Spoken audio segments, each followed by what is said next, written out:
వెళ్ళిపోతానంటే వెళ్ళనివ్వకుండా మధ్యాహ్నం పొద్దుట సాయంత్రం రాత్రి 10ంటికి ఐస్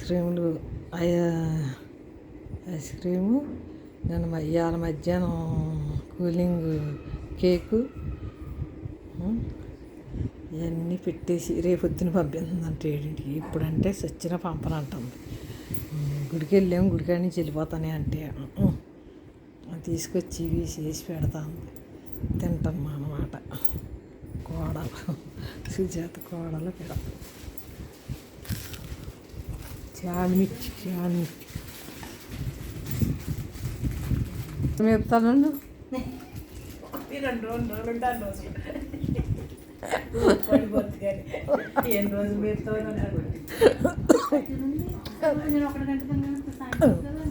ఎవరో తలుచుకుంటున్నారే, పొలమారుతుంది. ఎవరో తలుచుకుంటున్నారు, పొలమారుతుంది.